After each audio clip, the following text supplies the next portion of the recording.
जिले में हम लोग का पार्टी के पदाधिकारियों के साथ एक बैठक आयोजित की गई थी। दो उद्देश्यों से ये बैठक रखी गई थी। दोनों उद्देश्यों की जानकारी मैं आपको देता हूँ, पर क्योंकि हम लोग झारखंड चतरा में हम लोग का कार्यक्रम लगा हुआ है, उसी क्रम में हम लोग गया होते हुए हम लोग जा रहे थे। रात्रि विश्राम हमारा गया में था और उसी क्रम में आज सुबह 9 बजे पार्टी के तमाम वरिष्ठ साथियों के साथ, जिला के तमाम वरिष्ठ पदाधिकारियों के साथ ये बैठक रखी। दो उद्देश्यों में से पहला उद्देश्य आगामी 22, 23, 24 सितंबर को पार्टी के द्वारा प्रशिक्षण शिविर आयोजित किया जा रहा है। दरवाजा बंद करो, लॉक करो दरवाजा। द्वारा प्रशिक्षण शिविर आयोजित किया जा रहा है। उस प्रशिक्षण शिविर को कहीं ना कहीं आगामी मध्यवर्ती चुनाव का शंखनाद माना जाएगा पार्टी के द्वारा। उस प्रशिक्षण शिविर में हमारे हर प्रकोष्ठ के तमाम प्रखंड अध्यक्ष मौजूद रहेंगे। पार्टी के जिला अध्यक्षों के साथ साथ पार्टी के प्रदेश के पदाधिकारियों के साथ साथ प्रखंड स्तरीय पदाधिकारी उस प्रशिक्षण शिविर में उपस्थित रहेंगे। उसमें पार्टी की नीति, पार्टी की रणनीति और पार्टी की उपलब्धियों का विस्तार से उसमें चर्चा की जाएगी। जिस तरीके से हाल फिलहाल के दिनों में प्रदेश में राजनीतिक सामाजिक समीकरणों में उथल पुथल मची है, इन तमाम विषयों को लेकर उस शिविर में गहन चर्चा की जाएगी और आने वाले समय में पार्टी की रणनीति क्या होगी मध्यवर्ती चुनाव को लेकर, उसकी भी एक रूपरेखा तैयार की जाएगी। यकीनन लोक जनशक्ति पार्टी रामविलास मानती है कि बिहार में अब कभी भी मध्यवर्ती चुनाव होंगे। जिस तरीके से विरोधाभास की सरकारें बनी हैं, भाई जंगल राज आज से 15 साल पहले था, ये बात हम लोग नहीं कहते थे, ये बात मुख्यमंत्री नीतीश कुमार जी ही कहते थे। जब उनसे एनडीए में रहते हुए ये सवाल किया जाता था कि आप बताएं कि आपकी सरकार की क्या उपलब्धि है, तो छूटते ही वो बोलते थे कि अरे जाओ जाकर पूछो अपने बाप दादा से कि 15 साल पहले का बिहार कैसा था। और उसी 15 साल पहले के बिहार जिनको ये कोसते थे, आज उन्हीं के साथ मिलकर इन्होंने सरकार बनाने का काम किया।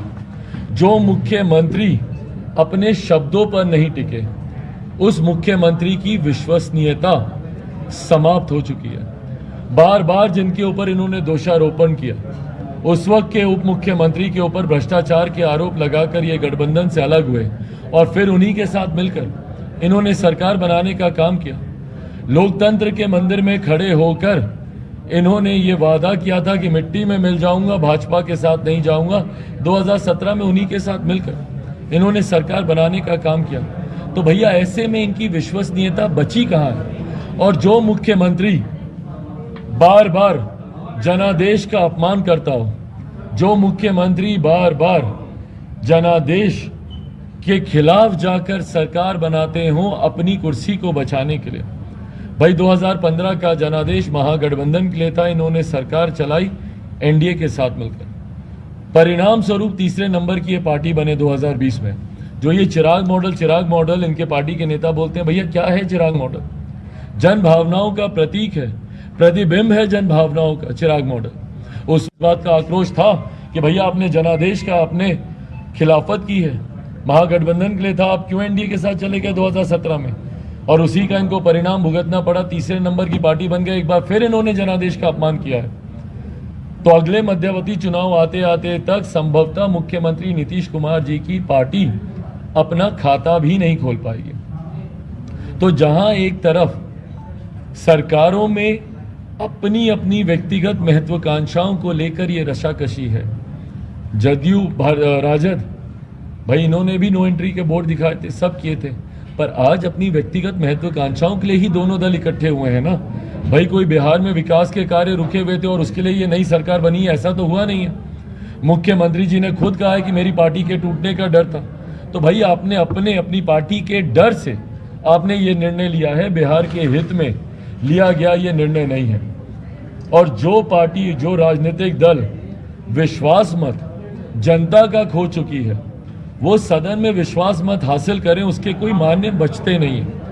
भाई नेताओं का विश्वास मत लेकर आप क्या कर लेंगे जब आप जनता का विश्वास मत खो चुके हैं। और यही कारण है कि जब से ये सरकार बनी है, एक के बाद एक गलत कारणों से आपके चैनल पे ये सुर्खियां बनती है। ये सरकार कभी शपथ के दिन ही इनके कानून मंत्री के ऊपर वारंट आ जाता है, कभी मंत्रियों के परिजन सरकारी बैठकों में बैठे हुए दिख जाते हैं, कभी मुख्यमंत्री जब बोलते हैं कि अरे 10 लाख या 20 लाख रोजगार ले जाओ, और जब लोग रोजगार लेने आते हैं तो उनके ऊपर लाठियां चलाई जाती हैं। कोई भूल सकता है अनीसुर रहमान की वो तस्वीरें?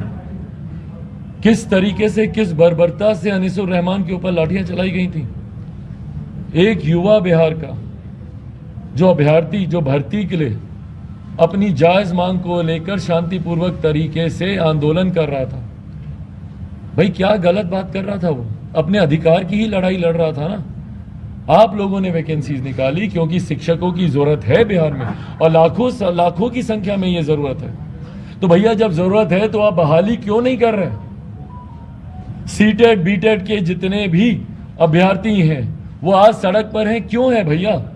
आपने वैकेंसी निकाली और सालों से सिलेक्शन होने के बावजूद आज कर रहे हैं, कल कर रहे हैं, अब निकालेंगे, अगले महीने निकालेंगे। क्यों इस बात को लटकाया जा रहा है भैया?